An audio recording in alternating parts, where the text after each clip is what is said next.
Hey guys, it's Robin, RsIslandCrafts, and welcome to my craft room.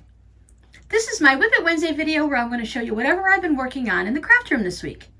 This is also the first Wednesday of the month, so I'm going to show you some of the other crafts that I've been working on besides the fabric, some of my yarn crafts and such like that. Now normally I'd also say, and at the end of the video, hang out and we'll just have a little chitter chatter about what's been happening in my life this week. But I'm going to try something new this week. I'm going to make a separate video so that you're going to get two of them today on WiP It Wednesday. I'm going to have just my craft video of what I've been working on, and possibly, I don't know, I think I'm just going to stick with what I've been working on. And then in the chitter chatter one will be a separate one, and I might discuss, I haven't decided, it depends on how the words come out of my mouth, whether I will talk about my future crafts on this video or my future crafts on the chitter chatter video. But you may have been noticing the chitter chatter has been getting a little bit longer at the end of this video and stuff, so I thought I'd just go ahead and split it up so that you can eat it in two little chunks. You know, if you want to watch the WiP It Wednesday real quick, you can see this shorter video with a little extra longer introduction today, of course. And then when you have time, you can go ahead and grab some tea and a snack, or sit down and have lunch with me and hear what's been happening in my life this week. It's not very exciting most of the times, but I'm usually trying to get up to some type of trouble. So I'm going to post them both on the same day. I'm going to probably put one, this normally comes on at 9 a.m. So I think I'll go ahead and put the WiP It Wednesday up at 9 a.m. and maybe I'll put the chitter chatter up at 9:15 or 9:30. That way you can go from one to the other and not have to wait, or you can go ahead and save it in a playlist and watch it whenever you have time. Sound good? Excellent. I think I'm going to be making fabric postcards every week. I was watching on Instagram, and there's this one person on there that's actually doing, there's this 100-day challenge right now where you either make a project for 100 days. It started like April 7th or something. You either make a certain project for 100 days or you work on a specific project every day for 100 days. Like some people last year I saw they were working on these really intense cabled sweaters that they were knitting. So they would spend an hour a day for 100 days, and they actually finished, most of them finished their sweater in that amount of time.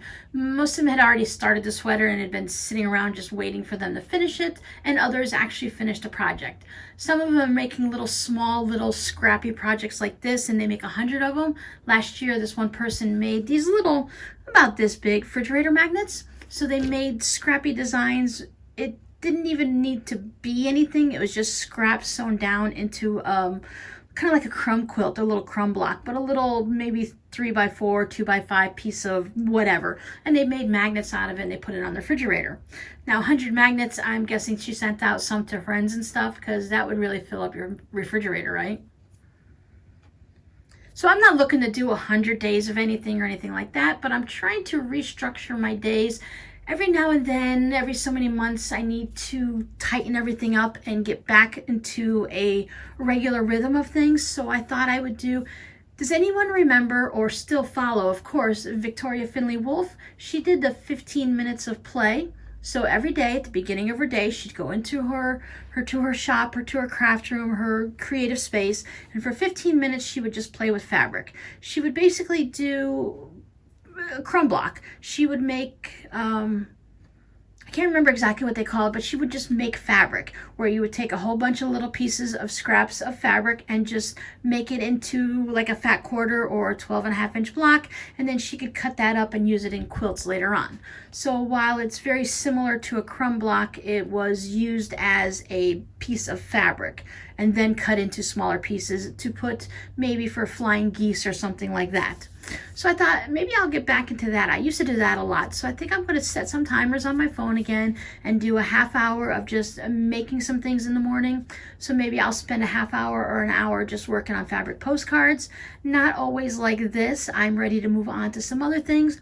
I've just had a lot of fun making the salvage versions. I've gone ahead and I did the thing where you do like a jelly roll race and you just put all of your fabrics together, and where they end up, they end up. I'm not sure how I feel about this version of it. This one is just all straight fabrics. Again, I just have some where it ended off and you just go ahead and stitch it together. So it's fine for something fun like this. I think these make really nice little coasters, even if I haven't finished them off yet, and I'll explain why in a second. even if there's some type of a cardboard on the back, you could still put your drink on it and it's not going to matter that much. I mean, I guess you could have an issue with the cardboard on the back where it could get a little wet or something, but it all depends on whether or not your drink sweats. If you just have a coffee cup, it's no big deal. So the reason I haven't finished these off is I have been using, as I mentioned in a previous video, the comic boards, the comic board, yeah, that you put inside the little sleeves to keep your comic book so it can sit up like this and be stored neatly. So I've been using that, and as you can see, anyone who's received one, you know it's kind of stiff like. It's not super stiff, it's still bendable, but it's very firm. So I was looking at that, and I'm ready to the point where I'm going to be making lots more of these, so I want to put them in the shop and to send to friends and stuff. So I need to have enough materials so when I'm ready to go, I can just keep making them and not worry about it. So then I was running a little low on the comic board stuff, so I went and looked it up on Amazon and did some pricing and stuff, and I can only get, I think I'm only getting 2 of these, maybe 3, but I think it's only 2 that I can get out of each board because they're not very big. So this is the size of them, so I can get 2 of them this way. I can't really configure it any other way, so I get 2 of them this way, and I have enough room to make like a bookmark or something like that. So I've been saving all these pieces to do that with. So the cost per postcard for this was a little bit more than I wanted it to be. I like to be able to keep the prices of these low, so if my materials keep going up in price, I have to include that in the price of the product, of course, right? So I went ahead and I looked on Amazon, and I found you can buy reams of just plain white cardstock. I believe this is called a ream, right? Now this, I was looking up all the different things. This one is the weight of paper and stuff is really confusing to me. It's not my field. It's not what I know very well. So things like this get a little bit confusing. But this is 110, whatever it is. It's acid free. A lot of people are saying that they use this for they're making their cards. So it's a really good cardstock for actually making cards. So I thought, great, I'm going to go ahead and try this. 250 sheets of this plain white cardstock was actually less expensive than 100 sheets of the comic book board. The thing is this is really thick and sturdy, and this has more of a bend to it, right? So it's so you can fold over and make your cards and such like that.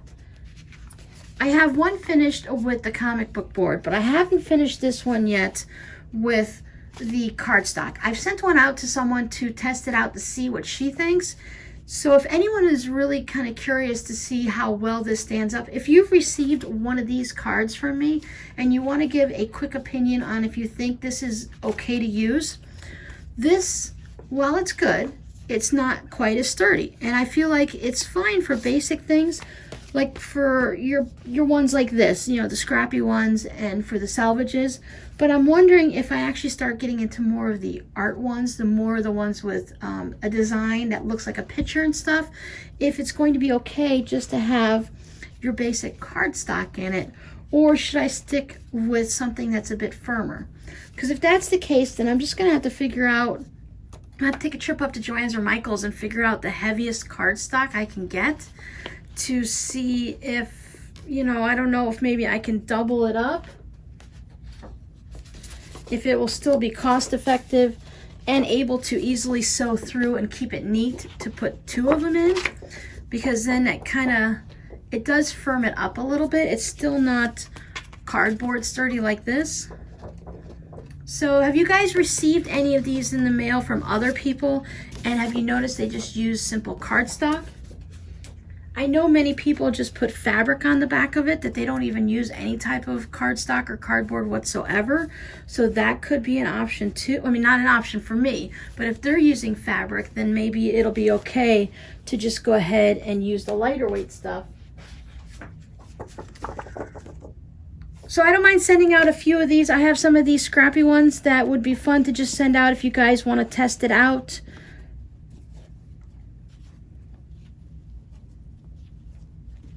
I have these 3 here, so if there's 3 of you that have already received a fabric postcard from me and want to compare the difference for me and just let me know, it'd probably be easier. Well, I mean, it can be international if you normally get your postcards quickly from me, but if it's something that takes a couple weeks, I'd like to kind of know soon. So while I don't mind keep making all the tops, I would like to get some of them listed in the shop, especially the salvage ones. I want to get those listed so that I can go ahead, you know, and start selling them and stuff. So let me know, what do you guys think? Do you think this would be fine if you just say, hey, I've received them before with cardstock and it seems like it's perfectly fine with me? Or, you know, I'd much prefer this. Or if you want to just say, you know, I'd love to try out one of those. But it really needs to be someone who has already received a fabric postcard from me, so you guys know what the difference is. Like, you can hold one in your hand and compare it to the other, and just let me know, would you be willing to spend money and pay for one with this cardstock on it, or do you think you would prefer to have something a little bit heavier? I'd really appreciate that input from you guys. So I'm just going to wait to hear from anyone who wants to put a little bit of input in to let me know what you think before I start putting backings on these. These are all done with that wool batting. It's really it's interesting because I use hot steam and stuff, so it's go ahead and it compressed the wool down nicely. It's kind of felted it a little bit. You could see where I didn't quite get it all the way to the end, so the iron didn't hit everything, but it compressed everything in the center nicely. I found that really interesting. Not surprised, just interesting. Now, I normally save this to the end, but since we're talking about postcards, I want to go ahead and show you one I've received in the mail recently. I'm just going to show you the back first. All pretty purples, right? I love purples. There's some flowers for my garden and stuff like that, but the front, dun, da, da, da, is a crazy snail. Now, my friend sent me this. She thinks she's really funny because I've been battling snails and we've been talking about it every day, and how I go out and I put on a plastic glove and I pick up the snails and I put them in a little bowl of warm soapy water, because if you don't put soap around the edges of the bowl, the snails will just crawl out the bowls, and before you know it, they'll crawl up your hands and arms and stuff. Now, I don't freak out about snails, but they're slimy little buggers, and the slime is just nasty. So I do that. So I've been picking out snails, like you guys know, been cleaning them out of my yard for a while, and yeah, so she thought it was really funny to send me this really cool. I love it. As soon as I opened it up, I laughed hysterically out loud. I was still on my driveway when I opened up the mail because I really wanted to see what it was. So hopefully nobody saw me, and if they did, I don't care. I was laughing like a lunatic. But I love my snail postcard. Now, over on Patreon this week, this is the project that I've been working on. You guys figure out what these are already? These are little needle books where you put your little needles in here. I had a request to make a super simple needle book, so I put this video up on my Patreon page for my patrons to see. So I just went ahead and I made a bunch of them. I started doing a little bit of practice. I have the regular ones. I did some scrappy fabrics. I still have threads all attached.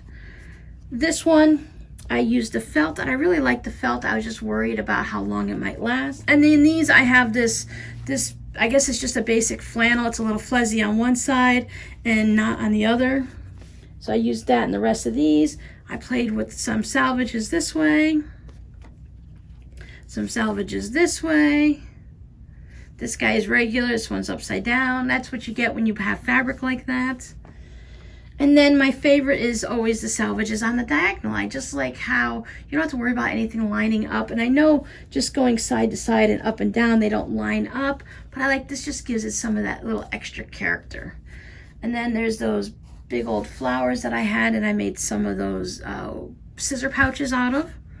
And then I just put some whatever scraps of solid fabric I found laying around. This one, of course, I had to have flying pigs, and then I put the piggies on the inside also.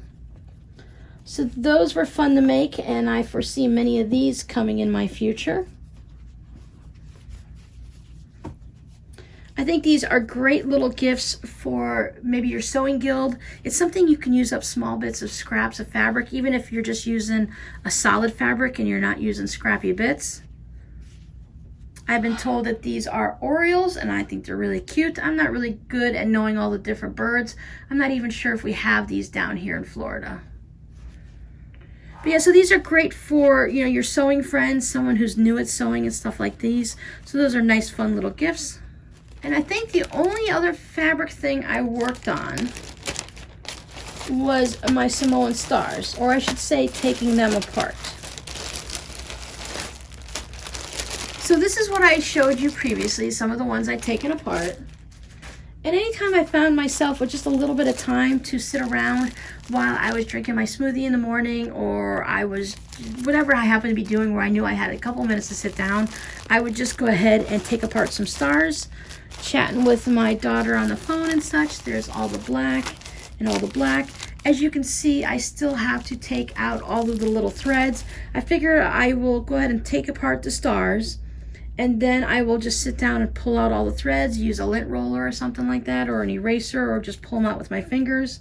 And then I'll give everything a good press, and I'll just kind of do it in stages that way. So these are coming apart much quicker than I thought they would, and it's not bothering me at all. Some of these, when I was taking them apart, as I'm just pulling it, I mean, there was a big 1/4 inch gap, even up to almost a 1/2 inch as I'm pulling it apart. You can just see the threads just pulling. So it was definitely a good idea to go ahead and take these apart. I have several of these gallon-sized Ziploc bags that I just either put them in as I was making them, or like these still needed the black, and then some of them I organized by color. I'm not really sure what I was doing, but I went ahead and I've just been pulling them out one bag at a time, and I think I've gone ahead and emptied out 2 of these already. I did go back and watch the Tula Pink episode from the Fat Quarter Shop where she talked about the EPP, and I was looking at specifically what thread she uses, because you guys said I might not be happy with using the hand quilting thread. That's probably going to be too thick. So I went and double checked what she's using, and I don't remember the weight. I think she might have been using 50 weight, but whatever it was, she's using a 100% cotton thread, which whatever the weight happened to be. But I looked at what I use, and I use the Essential Thread line 100% cotton from Connecting Threads, and it's the same exact weight. So I don't actually have to purchase any new thread. I can just go ahead and use what I have. If it's good for Tula Pink with as much of hand piecing that she does, then it's going to be perfectly fine for me. It's the same weight, it's just a different brand, so I shouldn't have to spend any extra money. I have a variety of colors I can already choose from, so I should be fine. So I'm going to go ahead and at least test out one of the stars to see how it works and how it looks, and I'll go from there. She does have that nice little pair of scissors that you kind of pinch like this, and the little scissors are nice and sharp, and they're made to the point where it gets right to the fabric. I purchased a bunch of these that I could pick up on one of those Wish sites or whatever, so I got a big bundle of them, and they're great and they work fine for clipping the threads, but I can't get, because you've got the thickness of the blade, that I can't get right to the fabric, so there's always a little piece of tail of the thread sticking up. So I want to go ahead and get her fancy little ones that will go ahead and trim it up nicely and close to the fabric, because when I'm done making pouches and stuff and along the zipper area, there's always just these little tails sticking out that drives me crazy. Okay, that's it for the fabric now, and as I said, since it's the first Wednesday of the month, let's go ahead and roll into the yarn and stuff. I know this video is going to be a little bit longer because I like to chat a lot and I have a lot to show you today. I finished the pot holder. Obviously I have not blocked this one yet, but it is finished and it is curling up into a little bowl. But once I block it down, they turn out really nice. You guys have seen them before. I just haven't, when I have the iron out, I just don't always think to go ahead and get this pressed. But this one's been done for a few weeks now, which means I've gone ahead and I've started a new one. I haven't picked this up too much, so I only have just a little bits of it started. And I'm tangled. So this is kind of a teal color. It doesn't quite show up very well in the camera. And it is from this pack. It's Peaches and Cream Stripey, and it's called Green Stripes. So I'm going to get one more dishcloth out of it, hopefully. If not, I will just go ahead and add in some leftovers from another dishcloth, and it'll go ahead and become a scrappy one. Scrappy ones clean just as well as the pretty striped one, as pretty solid ones, right? Now, any of these yarn type projects, you can go ahead down below in my Ravelry. I have it linked in the description box. And while I don't have pictures of any of them updated or yarn choices or anything like that, I do have links to all the patterns. I believe this one is called Fly Away. It's that scrappy herringbone so I'm going this way, the next one's going this way. I did start to attach the neck side and start working on it, but the way they have you do it, a lot of people are saying it's not quite comfortable and it's not quite easy to go ahead and make the next one and get them to go together. So I decided I'm just going to stick with the plan of just making them one column at a time. I'll go ahead and alternate the columns so that I can at least set them side by side. I can stitch them together as I go. But first off, I got to decide how long I want to make it. And I probably need to do a little bit better of my yarn choices because this one is 1, 2, 3, 4. I have it on a little, I have it on a little stitch holder here because I was going to, you leave this live so you can keep knitting, and then you add on this one here and you can knit them both, concurrently. So I have the 1, 2, 3, 4 different colors here, but when you look for it, they kind of get all muddied together. Now this hasn't been blocked, and while they're all finger and weight sock yarn, you'll see that some of them get kind of a little bit wonky, but once it gets blocked and they get put together or whatever, they'll all even out and it'll be fine. So now I'm trying to consciously pay attention to what I pull out of the scrap bag, which basically looks like this, and try to mix them up a little bit so it doesn't get so muddy with all the crazy colors together. Maybe add some semi-solids or the ones that read like a solid and mix them in a little bit with some of the scrappier versions, just to kind of calm it down. Still would love to have a pair of socks in that colorway. That colorway is fun.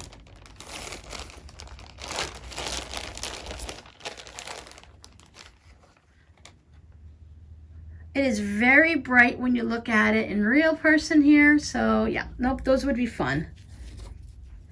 So I've gotten a good little chunk on it. It's not something I pick up normally. It's just something every now and then where I might just only work on it for 5 or 10 minutes here or there. I have plenty of other things that have to be done that this doesn't need to be done right away. Move my stitch marker so I don't forget. And then there's the messy back where, just like with my other blanket, I'm leaving all of these threads loose. They have been knitted in, so I hold both yarns together and just knit them together as one until I get to 3/4 of the way, or as far as the little end will allow me. And then I go ahead and cut it. And since most of this is a superwash wool or just a regular wool, as they are worked and they get washed, it's going to a little bit of friction and felting together. It's going to go ahead and lock that in, and then after I get it all done and washed for the first time, I'll trim all of these off, and then it'll hold it in nicely that way. But until then, I just have a hairy back and it doesn't bother me. And since that yarn is sock yarn, let's go ahead and look at Robbie Socks. I don't even remember how much I've done. Let's see. I am using the Mani Pedi yarn. This is in a fun mitten color. I always say it, I don't know why it's called mittens, but it works. All mittens are made out of whatever color, right? So this is just a fun, reminds me of more like a sunset. I knit mine on size 1 needles. I do magic loop. These are toe up, as you can see. Robbie wears a size 14 shoe. Sometimes he gets a 15, but I think I'm making them basically to a size 14. This is where I was last time, so I've gone ahead and got up to there. This is where I started the heel. So I've gotten, about an inch into the heel. Not very far, maybe about 1/4 of the way through. And these all mark 10-row increments so that I know his feet usually take, after I do the toe, then he takes, let me see, I do 76 stitches on size 1 needles, and he has a foot that is 80 rounds long. So after the toe, I know I do 80 of them. I do 8 markers, and then I can go ahead and start into the heel. And then after that, I just base it on how much yarn I have and go from there. I have not started the second one yet. It is still a brand new ball. I should be able to get these to where the point that he likes them, where you fold it over at the heel and it matches up half and half, where if your heel's right here, the top of your cuff will meet the top of your toe, or the end of your toe, however you want to look at it.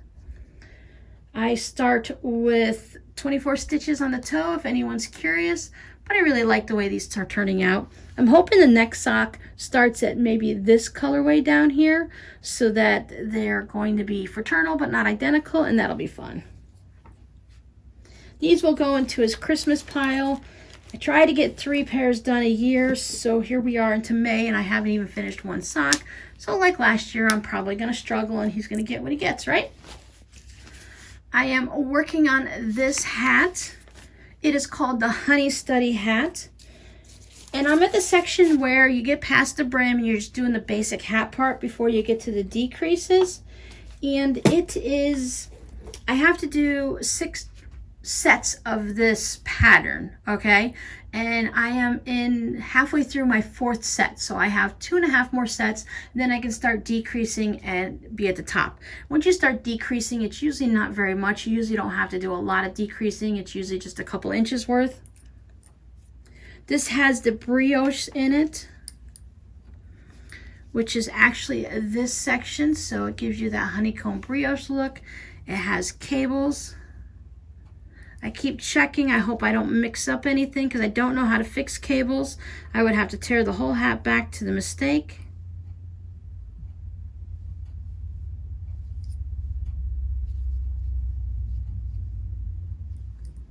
So hopefully everything looks good.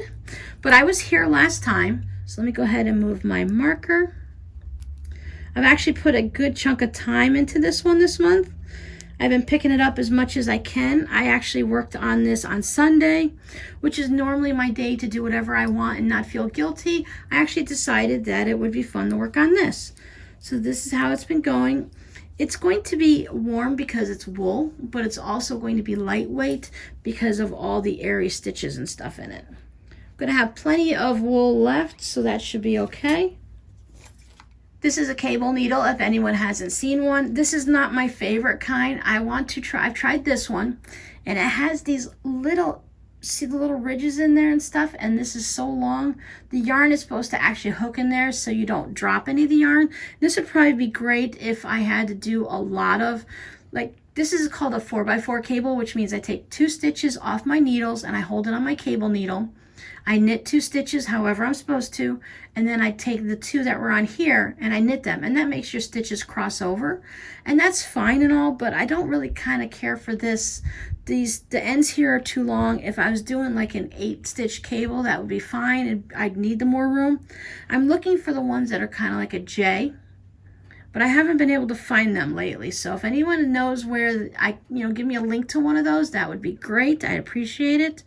Otherwise, I'm just going to keep using this one, and then before I start my cable sweater, I'm really going to hunt down and see if I can find one of those. I think it might be nice too to get one off of Etsy that maybe is a handmade one out of some nice wood or something.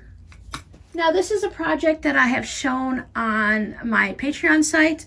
I haven't shown you guys yet. It was a super secret project. It's no longer super secret, so I just thought I'd show it to you guys. I am using Karen cakes, and I'll show you what that looks like in a second. But this one, I'm using 2 of them, and these are called buttercream. So they automatically change color as you're crocheting or knitting. I'm crocheting. So it looks like this, and it has a variety of the colors. So as you get going, it just keeps changing, and it has this light creamy color and a tan, and this is more of a copper, and then it goes into the brown grays and a little bit darker. Take my hook off here for a second. And this is a granny stripes shawl.